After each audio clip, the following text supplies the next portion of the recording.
How's it going, everybody? Ryebread here today, and we are back with our Toronto Maple Leafs franchise mode. And yes, we are up at the trade deadline here. So you guys in the last poll answered we should go big at the trade deadline. I'm going to go about as big as I can without really mortgaging the future too much. So I have a couple trades in mind. But the first one I want to make, we're going to get rid of Kasperi Kapanen here. He's low top 6, no guarantee he ever becomes anything. Carl Grundstrom, medium top 9, he's 20. I don't know if he's going to become anything. And hopefully get rid of Joffrey Lupul's contract. And in return, we're going to get a guy like Mike Green, who I think is a very, very solid defenseman. Will certainly boost our core back there on the blue line. And he's got a 1-year contract. He's a perfect kind of rental guy that we want to go ahead and grab. Yeah, he's a minus 23, but Detroit's not that great of a team. I do like the way he plays. He does have a decent amount of takeaways for a defenseman. Usually defensemen will have more giveaways than takeaways, but if you can get that ratio closer to 1 to 1, then that's the kind of ratio you want. He blocks some shots, and he throws his body around here or there. He's getting 25 minutes on ice. He's probably not going to get that when he comes here to Toronto, but hopefully this trade will go through, and we'll be able to, first of all, dump Lupul's contract. I mean, I know it's expiring at the end of this year anyway, but it will just help if, especially with Mike Green's 5.7, that we'll be able to make one more trade after this. Trade rejected, and yeah, they don't want to absorb Joffrey Lupul's contract. But if I take that off, we'll just have to move Roman Polak down. But that's all it's going to take to get Mike Green. So I will go ahead and accept that trade, or just go ahead with that trade. Now I'm going to go ahead and move Polak down because that's what they said they wanted me to do. I'll go ahead and do that. Send him down to the AHL. Beautiful. There we go there. And yeah, I know you're not happy about that. So I'll hit best lines here. I should have just hit best lines. It doesn't matter. Best lines there. Joffrey Lupul's now playing. Best lines here. I'll fix them in a minute. But now defensively, we have Nikita Zaitsev and Mike Green with Morgan Rielly up to an 88. That's really, really nice to see. He's now listed as a top 2 defenseman. Him and Jake Gardner are playing together, and now Hickey will be playing on the bottom pair with Hainsey, and I definitely think that's a much better defensive core than what we started the season with. The acquisitions of Hickey and Green, I think both are making us look very, very much better on the blue line, just a lot better. Being traded is always a hassle, but I'll rebound as I always do. And okay, so at least the calming response did not hurt his morale. But I have one more trade in mind. I just have to remember who I was going to try and go after. I think it was one more player. I forgot who it was. It was down here at the bottom here. It wasn't Moore, because I was looking at Moore too, but I don't necessarily... I mean, he's on a cheaper contract for this year. He's younger, but I'm not concerned about that because it's basically just a rental player. I just like Mike Green's being an offensive defenseman as well. Yeah, I'm going to go after John Tavares, maybe in the offseason if possible, but again, I don't want to be hampered with too much with contracts. And we're getting close to where it was, though. I think it was right around here. Who was it? I sorted by overall here, and it was somebody with pretty low trade value who I thought would be good. And yes, this is it. Daniel Sedin is the guy I want to go ahead and go after. Now, I don't even think they have Henrik on the roster anymore. So that's a little bit sad because I would have rather gotten both Sedin twins, and their trade value, guys, is stupid low. So if you need a rental player, go after both the Sedins, one of the Sedins, because they're on 1-year contracts too with $7 million. I mean, I know it's a $7 million contract, but that trade value is not too bad. And one guy I was thinking about giving up was we can give up Timashev. Can I give up Timashev and what else am I going to... Gauthier, Timashev and Gauthier there. Trade those two guys away. We would be over the league maximum salary cap by 0.1. Okay, so if they will just take... Okay, so I'm under the salary cap. Let's get to about like 4.4 million. We would be still over the league maximum salary cap, probably because we'd have to send somebody down. Can we get them to retain $500,000? And if we can get them to retain $500,000, actually, wait, we would have $500,000. If I can get them to retain $1.15 million, I will like this trade quite a bit. Will it go through? Rejected. They're not willing to hold on to the salary, so that's fine. I'll just have to trade away somebody who's got a little bit more salary, or, because I don't know if I can cap dump Lupul onto them, because nobody wants Lupul or Horton. But I definitely want to be able to get some salaries off the books here, like Hainsey. I don't want Hainsey's contract, but I don't know if anybody's going to take it. Martin here, actually, they do want Martin, so he's a 77. We're going to have a replacement anyway. I mean, he has played very, very well for us this season. 13 points in 51 games, 10% shooting percentage. He's playing less than 10 minutes a game. But is it, oh wow, his giveaway takeaway ratio. No, actually, yeah, as a forward, I'd rather not have that kind of. Or does that mean I can keep Gauthier, Timashev, and Matt Martin for Daniel Sedin? Trade rejected, and it's not okay. So I'm gonna have to give up probably a pick. We'll go ahead and throw maybe our. Oh god, I don't have a lot of picks. Anyway, let's go ahead and throw next year's 4th on there to see if it gets any kind of closer. Rejected, yeah. So I might also have to give up Gauthier. Let's see. Skaters matching the block. They wanted him, right? Yeah. Gauthier. They wanted Gauthier. As far as other players to trade away, Hyman. Wow, that's a cheap contract. Actually, I actually don't mind that contract because he's definitely going to be a bottom 6 player. But for a long time, there we go. So will it go through? It will. We'd have to move Connor Carrick and Matt Marinson down to the minors, but that's okay because we just got Daniel Sedin, boys. Welcome to the roster, Daniel Sedin, and that is all the moves I'm going to make here at the trade deadline. The Toronto Maple Leafs, yeah, I guess they are not happy I'm trading away the prospects, but all right, so they said send down Connor Carrick and Marinson, which is fine by me. I'll send both of those results in your team being over the timeout. What? And what if I sent down Dominic Moore too? Is that gonna? I would result in being under the skater limit. Okay, so was it Moore and Carrick? No, we're still over. How are we over the salary cap? I'm just gonna go to edit lines. Auto fix roster. There we go. Because apparently I can't figure out what I have to fix. But that's a lot better looking of a lines there. I mean, I like it, boys. I don't know. Connor Carrick was sent down. I'm okay with that. Roman Polak, okay, down in the Toronto Marlies was happy because they gained no. Where is he? Carrick. Okay, so Carrick and Marinson are getting the top ice time. Marinson, but management seems to have made its fair. Thanks. Yeah, that's great. Criticizing me is gonna make you more favorable in my eyes. Like that's ever gonna work. Roman Polak, I'm not too pleased with your decision to put me in the minors.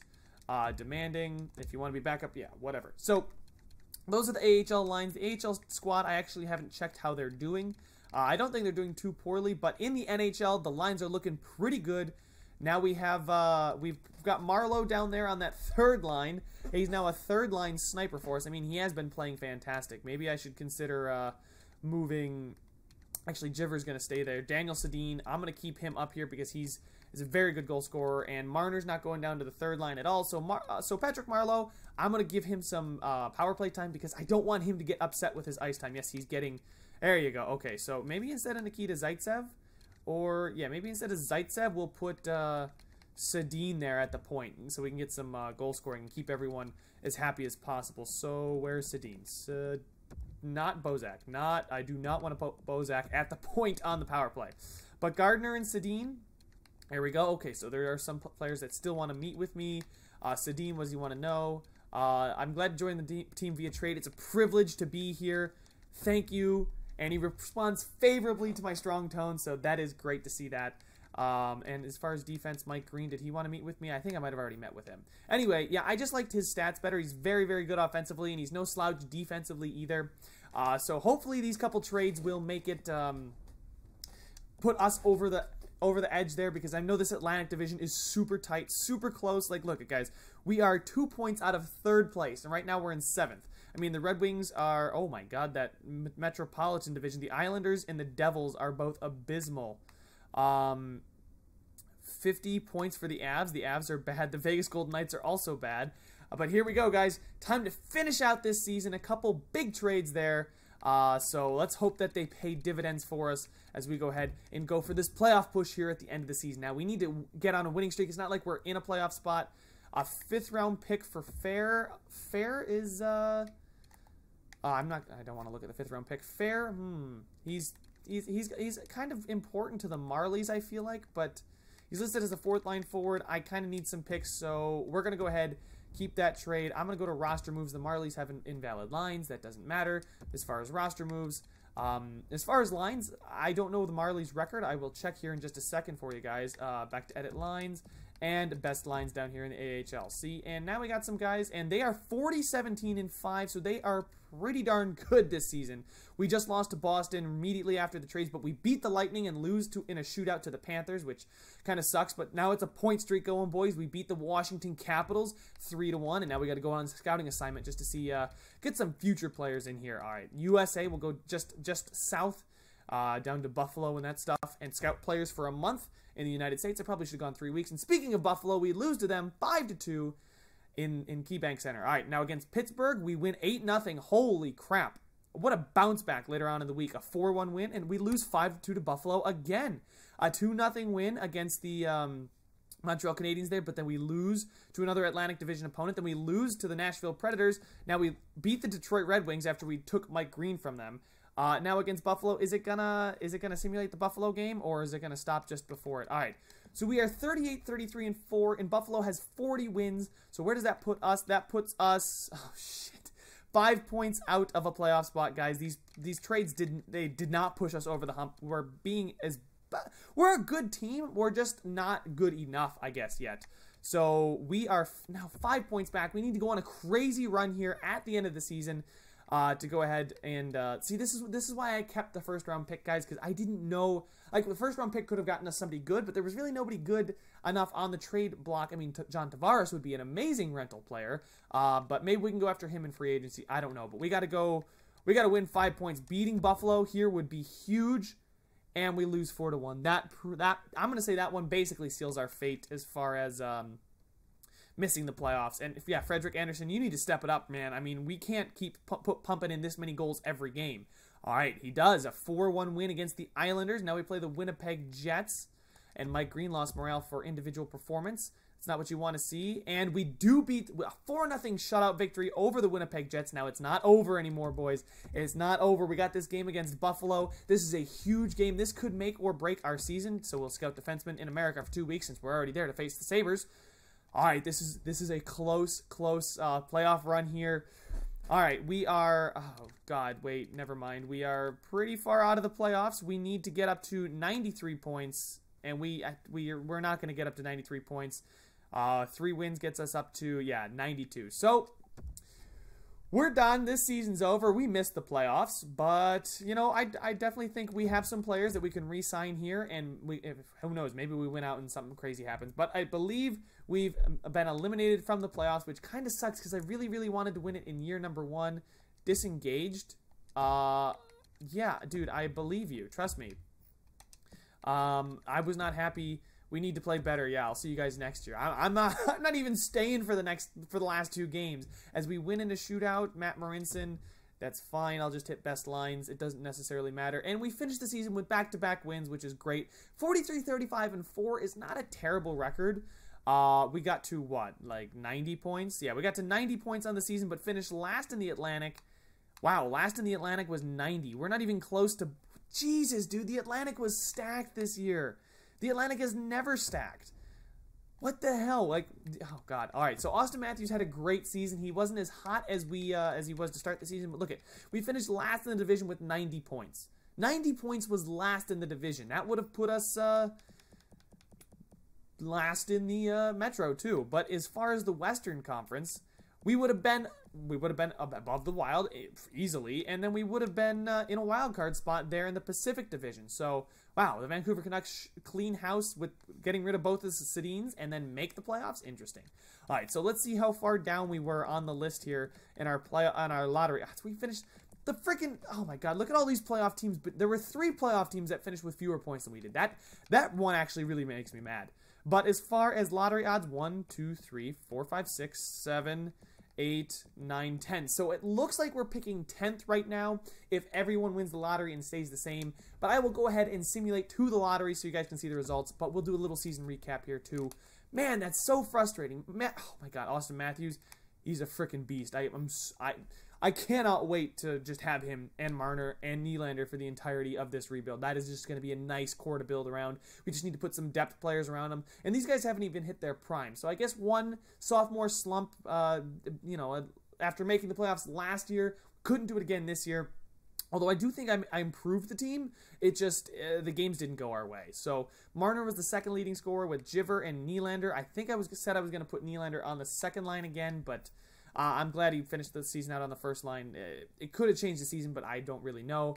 Morgan Rielly had a good season with 51 points for a defenseman, a plus 22. As far as a minus, Bozak, Komarov, Connor Brown, Zach Hyman. Oh my God, who was this? Oh, Mike Green. Yeah, that wasn't necessarily all us. I don't know how many points he had when he came to Toronto, but I think he did help our team. Again, it did not go our way this season. As far as defensemen, yep, wow, Gardner had a lot of points as well. I was not expecting Gardner to also have as good of a season as Morgan Rielly. As far as goals scored, nobody cracked 30, but we had Austin Matthews there with 29, almost 30. So as far as goalies, an average season from Frederik Andersen. I might have wanted to see a little bit better of a season, but I can't ask too much out of this guy. I just think when we lost, it was in the big games.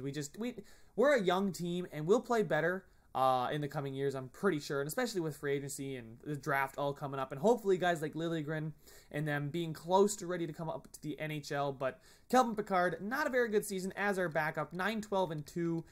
Frederik Andersen had a good record. I'm not going to blame this one on Andersen. Maybe the letdown games were when Pickard came in, and Andersen was a solid starting goaltender. We just may need to maybe find somebody else instead of Calvin Pickard.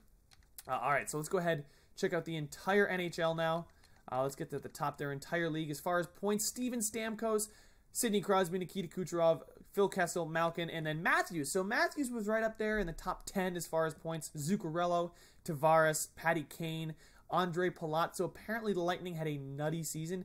Erik Karlsson had a ridiculous season with 81 points. And as far as goals scored, John Tavares was the only player to hit 50. He broke Ovechkin's streak. Well, Crosby already did that, but Ovechkin is unable to win the Maurice Rocket Richard for the second year in a row. He did hit 40. As far as the 40-goal club, it stops down here at Kucherov. We didn't have any 30-goal scorers, but as far as defense, we know Erik Karlsson had a ridiculous season. Doughty, Burns, Subban, Falk, Klingberg, Shattenkirk, Keith, OEL. This is all expected. And then Morgan Rielly's on the page. I didn't even have to scroll too far for him. And then as far as goaltending, I wonder who had a ridiculous season, or if anybody did have a ridiculous season in goal. Actually, you know what? No, I need to change this to over 40 games. 20, 30. Now, if you played over half the games, wow, Tuukka Rask, okay. 930 save percentage, 216, but I'd almost rather give it to Gibson as far as the Vezina. 1% less on the save percentage, but had much fewer goals against average. So Tuukka Rask may have been facing fewer shots and letting in more goals. John Gibson was facing a lot of shots and letting fewer goals. So let's go ahead and, how many goals did they allow? They allowed basically the same amount of goals and basically had the same amount of... So Gibson had one more save and 2 more shots against. I don't know how that works. But anyway, oh wait, as far as minutes played, that's how goal against average is calculated. I'm an idiot. Yeah, Gibson played more minutes. So he faced less shots in the amount of time he played. So I don't know what kind of conclusion I'm trying to make. But Vasilevsky had 45 wins here. He had a nuts season. Like, that was a great season for him. And the rookie skaters, who was the best rookie in the NHL was Matthew Barzal. Yeah, that's Nico Hischier, Clayton Keller, DeBrincat, Besser. Honestly, guys, in real life, I'm going to say it's between Besser, Barzal, and who am I forgetting? I'm forgetting one more. Good God, is he even on this list? No, I don't think he's on this list. Anyway, who is it? Jesus, I don't even know. Anyway, I'm gonna stop trying to figure that out. But there we go. Those are the stats this season. I'm gonna go ahead simulate up to the draft. We won't get the draft started in this video. I know it's a little bit shorter of a video because we just had to finish the regular season out. I was kind of hoping for a better playoff push, but I'm not actually too upset with how we performed. It's just we happen to be in a division filled with a bunch of good teams. And usually the Atlantic isn't that good, so usually 90 points get you in the Atlantic. And yeah, we finished last in the division, but guys, you had 90 points. Every team in our division had a better record, or had an above 500 record. All right, now, if we go ahead and look at the AHL, we'll follow the Toronto Marlies on their path to get the Calder Cup. Maybe we can win some hardware this year. And we sweep, there we go, best lines. We sweep the Laval Rocket there. All right, we'll edit the scouting assignment. We'll have to go over to Europe now. Where are we scouting? We'll scout the SHL forwards for 3 weeks. I don't know how good of a job I'm doing scouting right now. I haven't really put too much mind to it. Now we're facing the Rochester Amerks. the Buffalo Sabres affiliate, and we'll simulate all through 7 games here. We lose a 1-0 game in overtime, but then we win in overtime. We win game 2. We lose game 4. We win game 5. Oh, we're going to 7, boys. It's going to 7. Best lines. And after that injury, we do win in a game number 7. And now we're in the conference finals against the Springfield Thunderbirds. Now we got to hopefully don't go to 7 this time, too. Back-to-back overtime wins. I'll hit best lines again. Edit the scouting assignment because I do want to get our scouting all set. Defenseman in the SHL for 2 weeks. That's fine. 3 straight wins in overtime. We lose the 4th game probably after enough overtime wins. And look at that. 2 straight wins against the Chicago Wolves, which is Vegas's affiliate to start here. So we win the first 2 games of this series. Let's all the way go through. Wow, we have been hot ever since that Game 7 against Rochester. We've been killing it, boys. All right, hopefully the Marlies can make the city of Toronto proud. All right, we'll scout some forwards in Russia for 2 weeks. Why not? Chicago, we do take it. Colin Greening broke his nose in the process, but he put it all out on the line, and we do take home the Calder with a 52-21-9 record. That's nuts. All right, boys, so the Calder Trophy is coming to Toronto, so we did win some hardware here. Unfortunately, we didn't win the Cup, which is what we're trying to do, and keep that ticker rolling. I don't know how many years it is now, but it's been way too many years. So we will try and get the Stanley Cup ASAP, because I'm not about to start a 6-year rebuild, okay? I'm about to do one. This next season is gonna be all in. I can promise you guys that. But we'll see about the draft lottery here, and we're picking 10th. Okay, so we are picking 10th. We don't have a lot of ammunition because we wanted to. No goalies retired for us. Nope, of course. Nobody retired for us, so there's fine. Do we? We don't have a lot of draft ammunition because we were going for it this year. And okay, cool. So I think Jaromir Jagr is. He didn't retire, so we got a chance at bringing Jagr to the Toronto Maple Leafs. That would be so sick to see Jagr in the blue and white. Oh man, that would be such a sick jersey to buy. Oh my god. That would be nuts. But anyway, we are picking 10th here in the draft. I'm going to go ahead and view the draft class.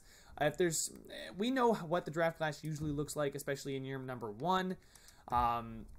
So my question for you guys, I gotta figure one out because it's the off season. In the off season, should we go big on contracts or stick with our own guys and let them grow? So go after, do I, not sign some of our guys who we need to sign this year, and go after a guy like John Tavares if he makes it, or a guy like Jaromir Jagr?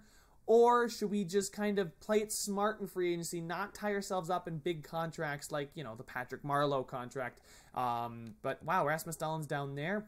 Okay. So, I mean, if he's not taken first overall, I will trade up. But other than that, should we go big with contracts in free agency, or should we play it smart and just have some depth signings because we have some top guys? Also, just another question. That's not going to be the poll, but should we re-sign guys like Green and Sedin and Hickey? Because I know those guys are all on 1-year contracts, but should we bring them back? I mean, if it's reasonable, I'll try to, but should I go all in on those guys or going all in on the free agents? So there's your poll question, guys. Big on free agents or big on the guys we have? Let me know what your thoughts are. Leave a like if you enjoyed it. Subscribe if you want to see some more, and I will see you guys in the next one.